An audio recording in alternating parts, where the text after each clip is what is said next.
All right. Well, welcome everyone. Thank you so much for joining us this evening or morning, depending on where you are. I'm Jillian Morris, the founder of Sharks for Kids, and I'm really excited about hosting this particular webinar because I've known Patrick, or Paddy, for quite a few years and got to meet him when he was doing research at the Bimini Shark Lab and then also back as staff. So he's actually assisted us with some Sharks for Kids outreach and has done a lot of education work during his research times and time in Bimini, and also as well as in Australia. He is currently working on his PhD at Macquarie University and focusing on Sawsharks, which are absolutely incredible. So I'm really excited for this talk as well. So without further ado, thank you so much for joining us this evening. I'm gonna let you take over. And this is welcome to Paddy Burke. Hi, everybody. Thanks, Jill. Like Jill said, good evening to everybody stateside. Good morning to anybody tuning in from Australia like me. And I wanted to quickly give a little shout out to Andrew in Reston, Virginia. Thanks for tuning in. Always excited to hear about another shark fan. And I hope you all have been enjoying the Sharks for Kid webinar series as much as I have. I'm excited to be a part of it myself. And I am very excited to get to introduce everybody to what is definitely the best groups of shark out there, though I maybe be a bit biased. So as Jill said, my name is Paddy. I'm a PhD candidate at Macquarie University here in Sydney, Australia. And I am also a Sharks for Kids ambassador. So I've been lucky enough to be involved with some of their previous research, education, and conservation activities before, especially in Bimini, but also a few times here in Australia. So I'm always excited to get out and involved in education outreach, especially when it has to do with saw sharks. So that takes me to my first point, actually. So what actually is a saw shark? So they are these beautiful, beautiful sharks here. They're characterized by this, this elongation of their snout. It has teeth all along it, so it's very distinct and very impressive. One thing that they do have versus other ones like this are actually these barbels. You can see these little string-like appendages coming off the saw. I'll jump into the specifics about that and what makes saw sharks particularly interesting in a little bit. But I think we do need to quickly cover the difference between saw sharks and their lookalikes or their doppelgangers, the sawfish. So if you guys were fortunate enough to tune in earlier this week to hear Dr. Andrea Krotz's talk about sawfish, then you probably already know a ton of information about sawfish. So I'm just going to quickly cover a few tiny little things here just so we can be clear which one's which. So it's probably quite obvious at this point of why these two animals get confused. They both have this very impressive saw attached to their head, which for basically any organism out there is very, very distinctive. But one of the main differences between these two groups are that saw sharks are exactly that. They're true sharks, while sawfish are actually rays. So they're more closely related to stingrays than they are to sharks. And of course, the main reason they do get mixed up is that saw. But besides the actual saw, there's quite a few differences between them. One of the big ones, of course, is the sheer size of these animals. So sawfish, at least historically, could get up to around 7 meters. So that's about 23 feet in length. So a really, really impressive size for a fish. But with that as well, this rostrum here can be around 1/4 of the length of the body of a sawfish. So again, quite large. If you can see this picture from the 60s here, this family standing next to this sawfish is much different than our lovely saw shark here. And while we're holding it, preparing to tag it with a satellite tag. So while sawfish can get up to around 7 meters, saw sharks, the maximum size you'll really find is about 1.5 meters, so which is like 4.5, 5 feet really. But what this actually is a great example of what's known as analogous evolution. So it's basically when two different organisms evolve similar structures. So these rostrums themselves, while they look quite similar, they've actually evolved independently from each other. And with that, if you actually look at their evolutionary history, they actually diverged around 210 million years ago. And so many of you at home might be thinking, wow, Paddy, that is a big number, but what does that actually mean? So something a bit closer to home would actually be like comparing humans to platypuses in terms of our evolutionary history. So while we're both technically mammals, we have quite a few differences between us. Yeah. So that takes us a bit into what do we actually know about saw sharks. So I'll take you through a bit of the general information about this very poorly understood group of sharks. And then I'll finish with just a few of my research goals of my PhD and the questions we're hoping to answer. But a theme you might notice through this presentation is that there's a good amount of information regarding even the most basic aspects of these sharks' biology that is very poorly understood. So in terms of a global aspect, there are 10 different species of saw sharks. Some of you might have seen in the news that there was actually 2 new species described recently. And that was actually these 2, basically an expansion of an already existing group known as the 6-gill sawsharks. As the name might describe, they have 6 gills instead of the more commonly found 5. And the other ones are found again around the globe. So there's the Bahamas sawshark, where there's only really been a few individuals ever even caught. And then Africa has 3 different species now of the 6-gill, and the dwarf sawshark, which, as the name suggests, is the smallest species. And then you have 4 or 5, sorry, of the other ones occurring over here: the Japanese Lana, the tropical, and the common and southern sawshark down here.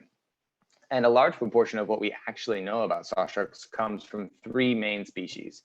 Those are the common and the southern sawshark down here, as well as the Japanese sawshark. Right, but moving into some of their actual habitat, where you might actually find them. So they're found generally around the continental shelf and the slope, and that's basically the area right along the continent down to where it starts to get deeper, essentially.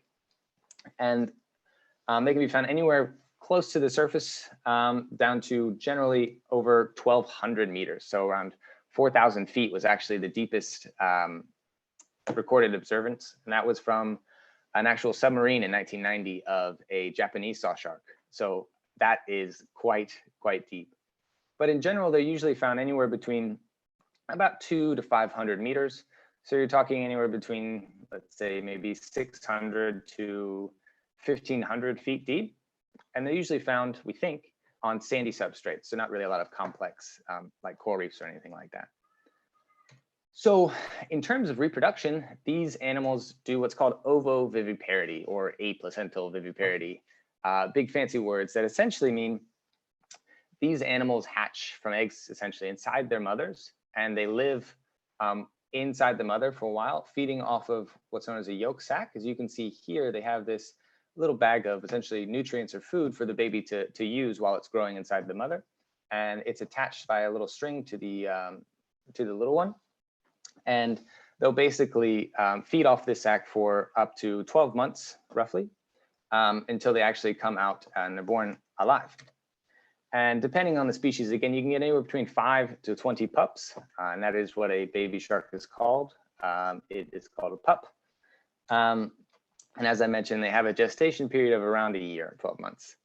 Now, some of you at home might be thinking, if these sharks are developing inside the mother and they have a rostrum, a saw essentially attached to their face, how does this actually work when it comes to coming out? So it turns out nature is quite clever. So for saw sharks, these actual teeth along the rostrum, the saw, they're actually folded in on the snout when they're actually born. And then closely or soon after they're born, these teeth actually fold out.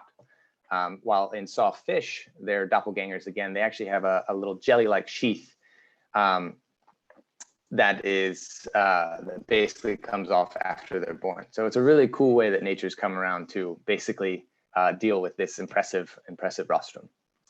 So how long do they actually live? This is not very well understood. Anywhere between 9 to 21 years is essentially anybody's best guess.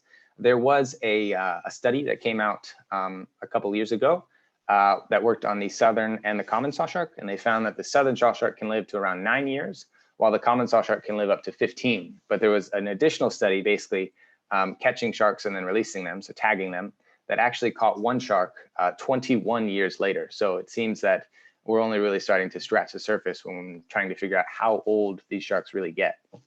So it's really quite cool. At least I think so. So in terms of size, as I mentioned, there's 10 different species. If you might recall, there was one called the African dwarf sawshark. And as its name suggests, it is the smallest. So the maximum size we think is around 60 centimeters or about 2 feet. So really quite a small shark. And the larger shark is a record of basically one of the 6-gill saw sharks, and they think it could have been around 170 centimeters. But in general, most saw sharks, at least 3 or 4 different species, max out around this 1.5 meter size. So that's about, again, 5 feet, give or take. But yeah, we're talking about small to medium sized sharks here. So not the monster sawfish. So moving into the actual saws of the saw sharks, they have the series of large and small teeth that run along the rostrum here. And not only do they have lateral and ventral, which is again fancy science words to mean that they have teeth along the side of the rostrum, but they actually have teeth underneath the rostrum as well, which is quite cool. The teeth underneath, they're very few and far between, but they actually, we think, they use them to essentially help them move food into their mouth, is what we think.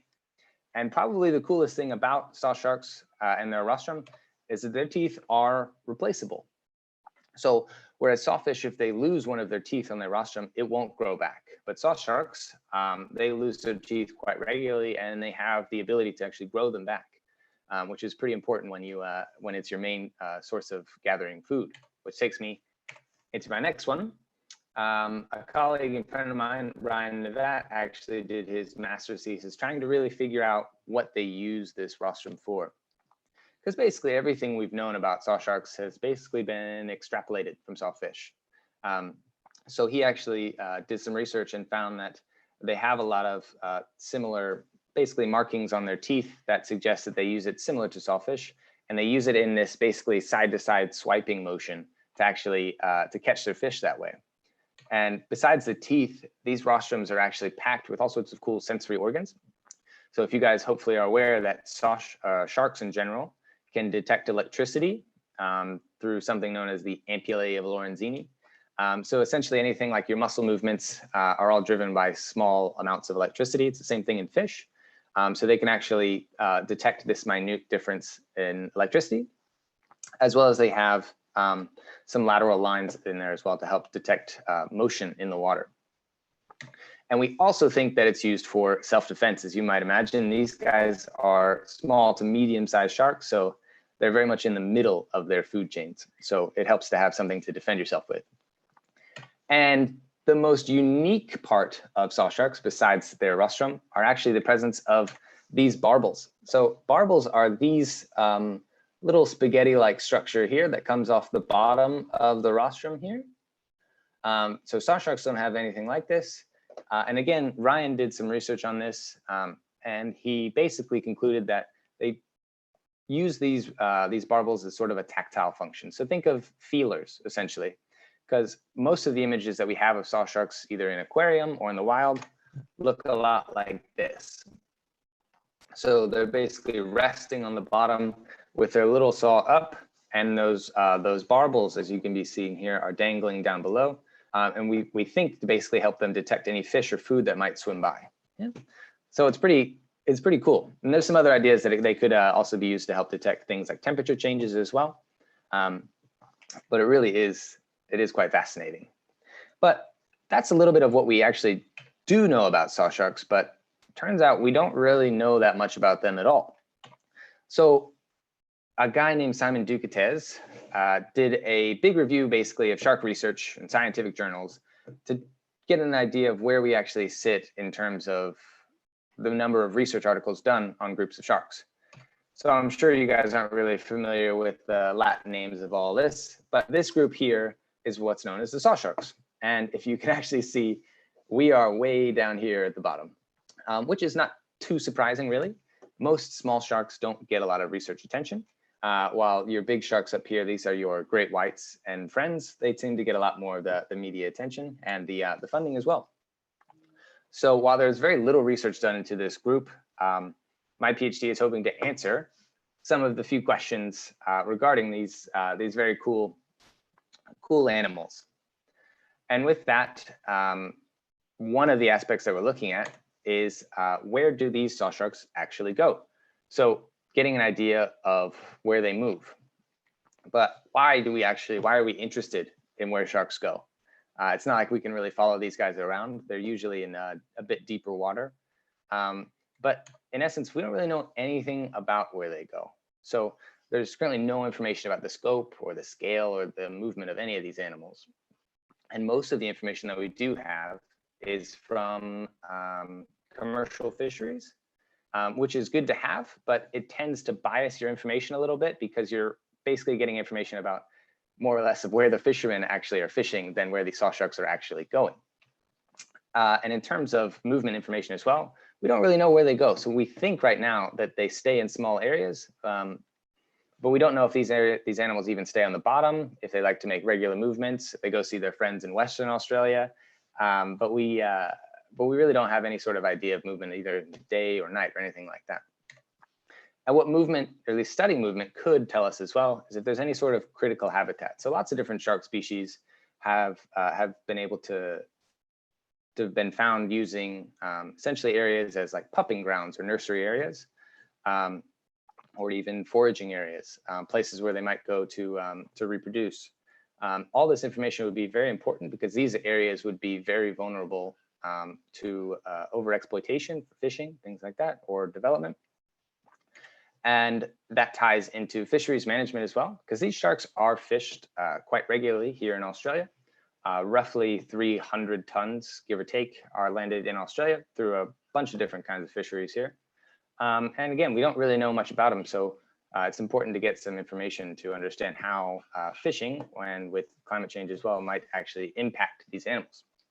And how we're actually doing that are with these really cool tools. They're known as pop-up satellite archival tags. I think Chris Lowe calls them PAT tags. They're basically a really cool satellite tag that allows us a few different things. So first off, this tag is good for our kinds of sharks because our sharks never come to the surface. They're what's known as demersal sharks. They like to spend a lot of their time on the bottom. So if you're thinking about other satellite tags where the fin comes out of the water, your great whites, things like that don't really work for us. So these archival tags are great because they actually record temperature, depth, and give us a rough idea of where these sharks are actually going from underwater, which is pretty cool. So these tags will basically be attached to the shark, usually around the dorsal fin area. And then once they've been attached to our little shark here, then we release our shark back into the deep blue. And hopefully the shark goes off and lives its normal life. And all the while, this tag here is trying to record both where it's going and some of the environmental information about it. So then once the shark goes off, that tag is recording all that information. And then after a while, we need to get that tag back. So how we get that data back, sorry, not the tag itself. So this shark will swim along, and then after a while, this tag will actually pop off the animal. So we actually can basically program a certain amount of time into the tag to stay on the animal to a point where then it'll release itself from the shark, and then it'll float to the surface. And once it's floated to the surface, then it'll try to basically transmit all of this cool information about temperature, depth, and where it's gone to a satellite network to which we can then start to look at this data and get a better idea of how saw sharks actually move in the wild. And we have some pretty exciting preliminary data suggesting that these sharks may move more than we thought, and they actually might be less attached to the benthos of the bottom as we previously thought as well. So we've got more of that information coming out kind of soon. So hopefully you guys can stay tuned and learn about some really cool movement study that we've been doing on our Sawsharks. And the last little bit that I'm going to be jumping into for my PhD, or at least for this little webinar series here, is actually trying to get an idea of how they fit into their food chain. If you recall, I basically said that these sharks are small to medium-sized sharks. Now, many people might think that sharks, when they hear sharks, they think apex predator. They think nothing eats a shark.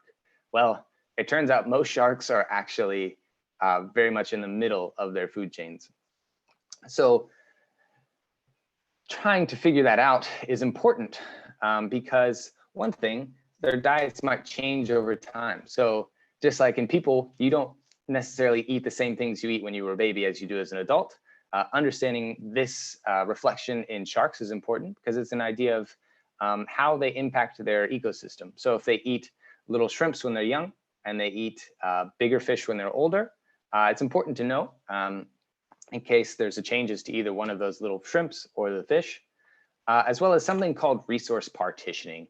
It's basically a fancy word to understand how a fish, or in this case, a shark or any organism, uses its resources. So food, for example. So this can give you an idea of, again, how they fit into their ecosystem and how it could affect both if they were removed or if something else in the ecosystem was removed as well. And they can actually, if you use certain techniques, can give you a bit of hints at movement. And what this also does is it provides a really great tool for us to pair with those tagging or satellite tags to get a bigger and better picture or better understanding really of how they actually move. So I'm sure everybody is pretty aware of how a basic food chain works, right? You have your little primary producers that take the sunlight and make it into food. And then you have your primary consumers, which eat the plants and the photosynthetics. And then you have your secondary consumers, which eat them. And then eventually at some point you reach your apex predators. All familiar with a very basic food chains. In reality, of course, everything's a bit more complicated. It's more of a food web than it is a chain. And there's lots of different linkages going this way and that way. But in essence, this is the basics of it all. And we've done one little preliminary study. A guy named Vincent Raoult did a study and basically found that sawsharks sit somewhere here, as we'd expect, in the mesopredator level. So they're somewhere in the middle. So with that in mind, what we're trying to do is to really use this information to understand that you are what you eat. So by expanding our research into the food chain, we have to understand that you are, the old adage, you are what you eat. So to understand this more, we actually use the same bit of information, but we apply it with fancy biochemical tracers. I'm not going to go too much into it because it's late back home and I don't want to bore anybody too much. But in essence, we're going to use something called the stable isotope thing. But the main thing to keep in mind is you are what you eat. So again, taking back to our little food chain again, how we actually understand is because if you actually look in the ocean, things don't line up with little arrows next to them telling you what goes where and who eats who. It's usually a bit more complicated than that, especially because these animals live in much deeper water, so we can't really observe them freely. So to do that, we use these stable isotopes or these biochemical tracers. So one pretty helpful and commonly used one is something called nitrogen or nitrogen 15, essentially ratios of this isotope. But again, keep in mind, you are what you eat. And so the higher you actually are in the food chain, the more this nitrogen becomes enriched in your tissues, in your muscle, things like that. So if you basically start to sample a bunch of different fish or shrimps or sharks, and you put them all together and compare these nitrogen levels between them, you can actually get an idea and start to build a little food chain, essentially, get an idea of trophic levels. So where something sits until you eventually get more and more nitrogen till you can hopefully identify the different levels. Again, this is all very simplified and there's many more of these tracers that you can actually use, including things like sulfur and carbon for stable isotopes and even fatty acids and other cool techniques. But again, I'm going to simplify everything and keep it easy for everybody at home. And with that, I'm already sure I am over my time. So just hopefully in conclusion in this very short webinar, you guys have found and believe now that sawsharks are fascinating sharks. And there really is still so much to learn about sawsharks. So through the next couple of years, I'll hopefully be able to tease apart some of that stuff. And if I'm lucky, get back and tell you guys some of the stuff that we've actually found. With that, I hope you guys learned something new. And if you have any questions.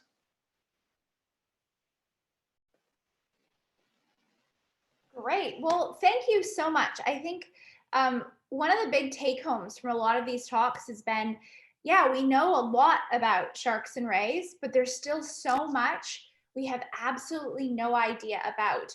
and how much we're learning from new species being discovered. I mean, that's really exciting. And for students watching, if you grow up and decide to be a marine biologist and you study sharks or even any species in the ocean, you might discover a new species. I mean, we're still, learning so much about our oceans, which is really exciting and means the work that Paddy's doing is he's really exploring. I mean, it's true exploration because of the habitat they're found in and the lack of knowledge for these species. So I think that's really, really interesting and exciting.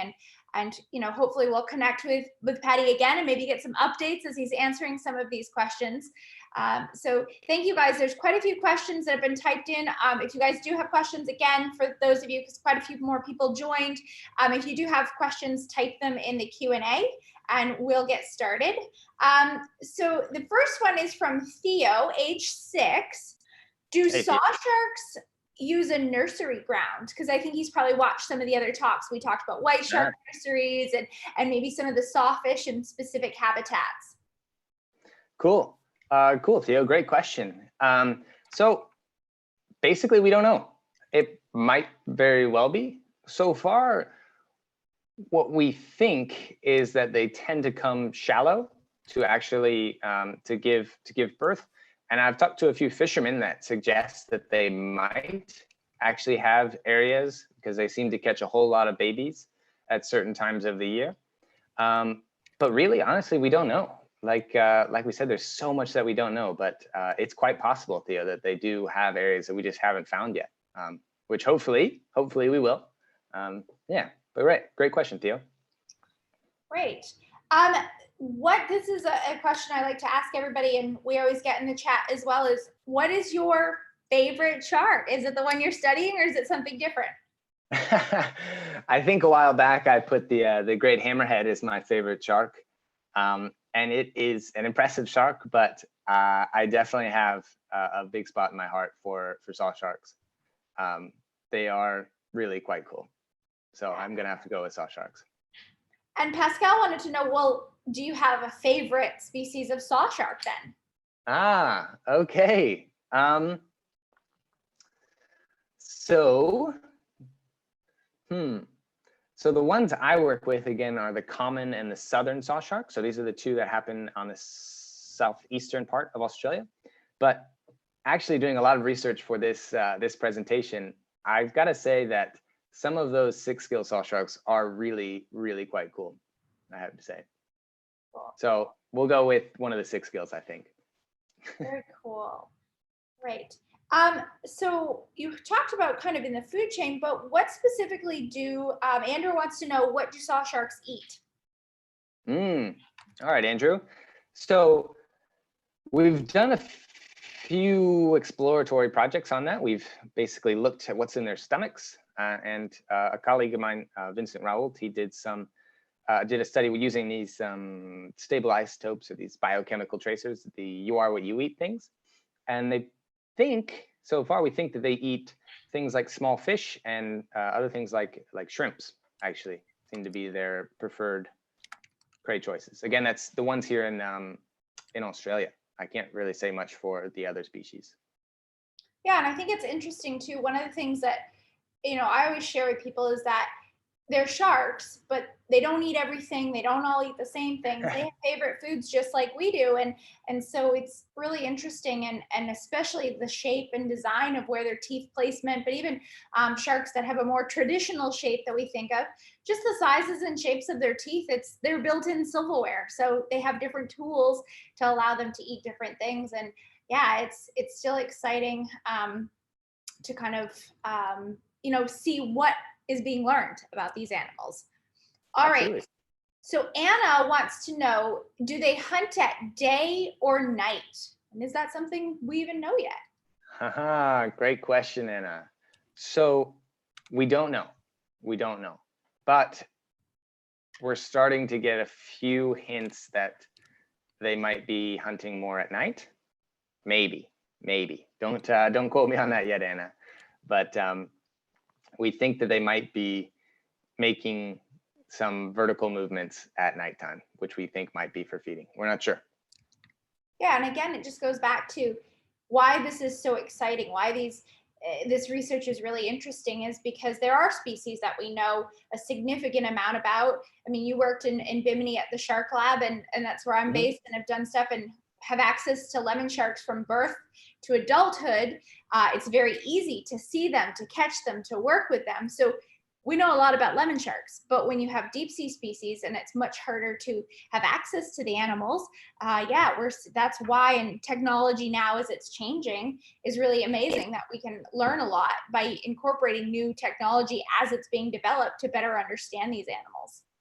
Yeah, absolutely. So I forgot to mention a little virtual background that I have going on here. It's actually from one of the boats that we do field work on roughly once a year down off of Tasmania. And this boat is, I think, about 35 meters, which is a roughly 100-foot boat, because lots of the sea around this area can be quite rough, as well as they occur, the shallower parts that we actually catch them are 40 to 60 meters, so already well over 100 feet. So it's not as easy as, you know, paddling out with a little canoe and putting in a fishing line or anything like that to actually get to work with these sharks. So Georgia asked, what are the barbels made of?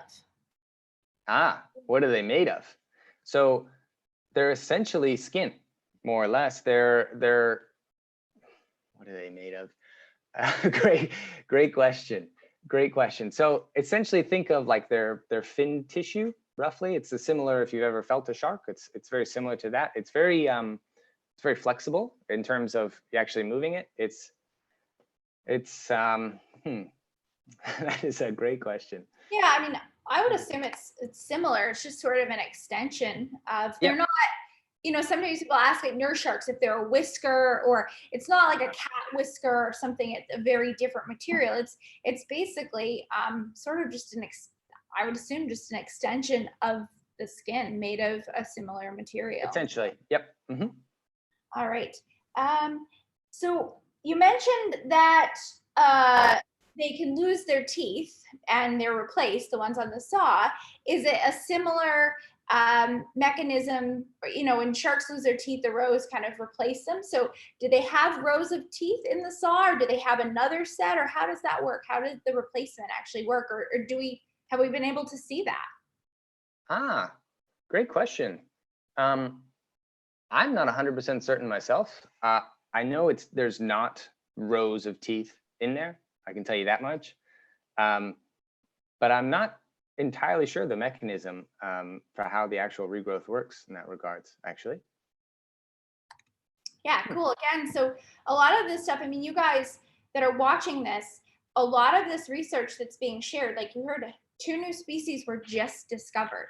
And so it's groundbreaking, I think, which is really exciting, because they're not, the information that's being found out is new. It's brand new, and which is really exciting, because it's a species that, you know, we don't know much about. We don't know how threatened or endangered they might be, because now trying to fully understand, and if you don't understand the population of a species, it's really hard to protect them or establish laws, which, you know, if we're talking about shark conservation as a whole, and are these, we had somebody ask if they are targeted, or to people, like you kind of talked a little bit about that. Is it around the world, do people fish for saw sharks? Are they specifically looking for them, or are they more of a bycatch? So as I mentioned, we know the most about the 3 species, the common, the southern, and the Japanese. And that's probably more because they're actually most often caught in fisheries. In Australia, they're not specifically targeted. They're more of kind of an accidental catch, but they are kept because they're sold for their meat. It's regularly found around southern parts of Australia. The other one is in Japan. It's my understanding that actually Japanese sawshark is part of a pretty special dish, a pretty luxurious dish. I forget the name now, some sort of fish cake sort of dish.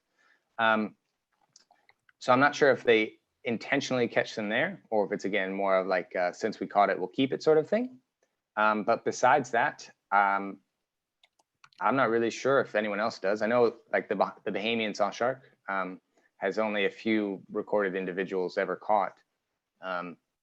So I think it's just in those areas, people aren't really doing the sort of fishing that you would encounter them, really, because again, they're quite deep and on the bottom. Yeah, absolutely. And you know, people have asked who are they endangered, and I think a lot of it is in order to kind of classify an animal as endangered, critically endangered, vulnerable, you really have to understand the population. So I'm guessing a lot of these are data deficient, is kind of what people say is, I mean, is that the case with many of them, or is there an understanding of populations? So it's about half and half. So many of them are data deficient. Some of them are actually listed as currently least concern, but we've had some recent research that seems to suggest that their populations are actually declining, we think, especially in terms of like catch per unit effort. Again, here in Australia, because they are the most commonly caught.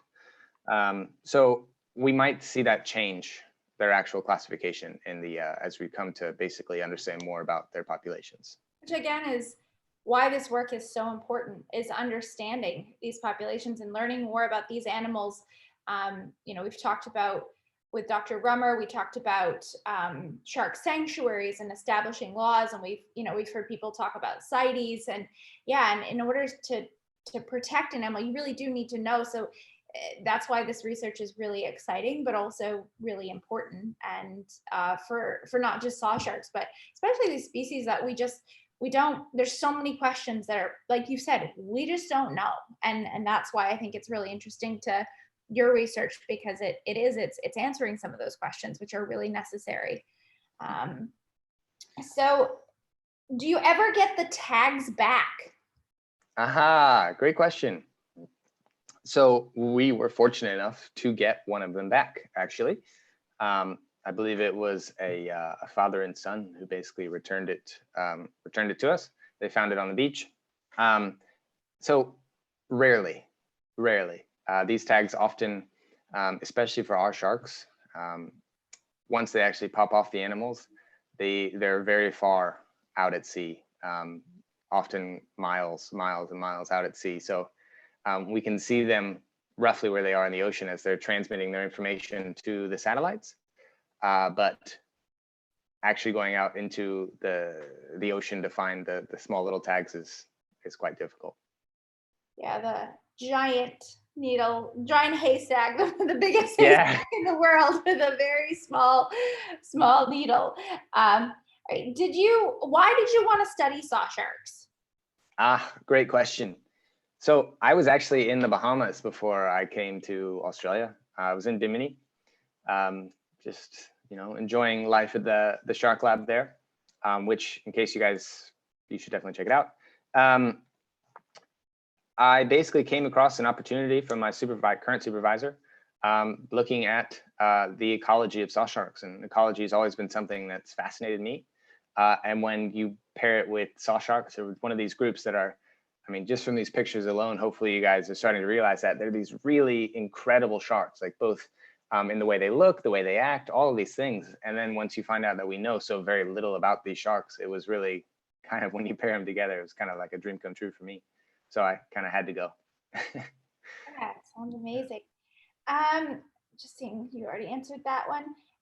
We've had a couple of people ask, because I think we've talked about this in some of the other chats, that do they possibly eat each other? Are they cannibals? Because we obviously see that in other shark species. Or, I mean, you were talking about mostly shrimp, and still learning, is it possible? Has anyone seen that in saw sharks? Well, has anybody seen that? Not as far as I know. So something that I actually didn't quite show you guys is, obviously everybody gets caught up with the saw on these animals, but they do have a mouth underneath, and it is full of true shark teeth. They're sharp and pointy. They're quite small. But the actual size of their mouths, lots of sharks can do, like your great whites, for example, they feed on seals and tunas, things like that. And the way they do it is actually by basically a biting and a tearing. So saw sharks would probably be more limited in what they could eat because they have very small mouths. So imagining them trying to eat another saw shark, I think might be a bit too difficult for them.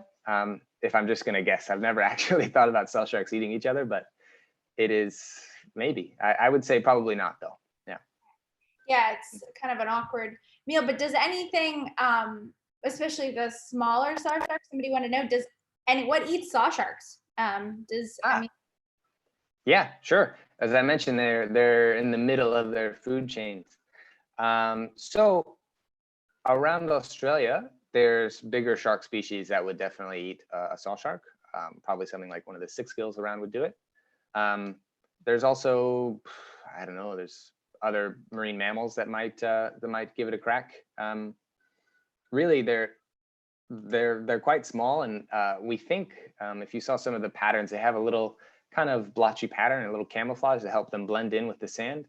So they have these evolutionary traits to help camouflage themselves. So evolutionarily, you would assume that something is trying to eat them.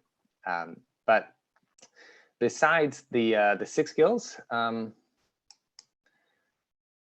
not sure. I would guess many larger shark species would do it, definitely. Oh, it's interesting. I mean, it's definitely going to be a spicy meal with all those spikes, probably. Yeah. But eat with care. Yeah, hammerheads eating stingrays with the barb and stuff. So there are, I mean, we just don't know the ability of what animals feel and if that bothers them or they swallow them whole. But yeah, anything's nothing goes to waste in the ocean, and everything's sort of part of that. And you know, we think of sharks as these giant animals that are always on the top of the food chain, but you see they're absolutely not. And certainly even larger ones at different stages in their life are not going to be when they're juveniles, are not going to be at the top of the food chain. All right, so just a couple more. Is it because they're deeper in the ocean than some other species, does that make it harder to study them? Yes, absolutely yes. It's funny how Jill just brought up the fact of working with lemon sharks and bimini. It's quite easy. When they're young, especially, you can actually go and catch them and do experiments on them and then release them right where you caught them, and they'll stay there for years, at least in the same rough area. Saw sharks, to actually access them, they're regularly over 100 feet deep, so you need specialized equipment. Often we were hopefully going to be aboard working with some commercial fishermen to actually be tagging them, but unfortunately things got a bit crazy with this pandemic, so it's very difficult to actually access living animals. Yes. And I think I mentioned in one of the chats earlier is oftentimes people see the photos of the animal or diving with sharks, or they see the pretty part of it, but they don't see the prep. And yeah, I mean, imagine an expedition, the timing, the budget, the preparation, getting your equipment ready, all that, and then it's canceled. And we don't know for how long. And so there's a lot of challenges. And then grant writing and communicating and reading and you know, there's so much that goes into it that you don't see because it's not the glamorous stuff. It's everyone just wants to kind of see the exciting, cool in-action shots. But there's a lot that goes into any type of research in the field with any animal. But yeah, then when you add the challenges of being at depth that it's not easy for us to go to, even more specialized equipment, special preparations for handling the animals, everything. So yeah, it definitely makes it very, very challenging for certain species. So, and then this is a really good one to end with is, so are the tags, they wanted to know if the tags are designed specifically for Sawsharks. Are those specific tags you talked about, or are they used on different species? Cool, great question. So they're not specialized for Sawsharks. These kind of tags are really cool pieces of equipment, and they're starting to see a lot more use. They've basically been used on everything from salmon, tuna, sharks, whales, even turtles in some ways. So really, they're really a cool tool. The unfortunate part of them is they're quite expensive. But as most technology goes, the longer it's been around, they're finding ways to make things cheaper and smaller and basically making it more accessible for different kinds of projects, but also studies on different kinds of fish, even the smaller fish, because you have to be worried at some point about the size of the tag to the animal. So with the miniaturization of this sort of thing, it's getting more applicable to more and more stuff in the ocean, really. So it's really quite a cool tool, because you can't really follow many sharks around all the time. So this basically gives you it's like a data log of where they go. So yeah, it allows us to see the lives of these animals that otherwise we'd have no idea about from the depths. Or think of sharks that migrate thousands of miles. We could never just follow after them. And yeah, so it's really incredible. And I think the opportunity to use that and see technology change as you're doing the research and it's benefiting and allowing you to do more is really, really cool. So, well, thank you guys so much to everyone that joined us this evening. If you had a question, I answered quite a few in the chat. If you have another question that you didn't get answered, feel free to contact us through the website. You can also just have a checkout, explore the Sharks for Kids website. You might find some of the answers there. And make sure to stay tuned because we're continuing this. So if you check the website for upcoming webinars, and you can follow Paddy's work. He's shared with you, and he'll be, he does posts and updates. And if you want to learn more about these incredible sharks and see the research, that's a great way. So thank you, Paddy, so much for sharing this with us. I know we'll probably do some blogs, follow-ups, so guys stay tuned because I know I would like updates and see what's going on because I think these animals are incredible. And so thank you so much for sharing some time with us, and thank you to everyone that joined. So thanks so much. Yep, my pleasure. Thanks for having me again. Yeah, absolutely. Take care.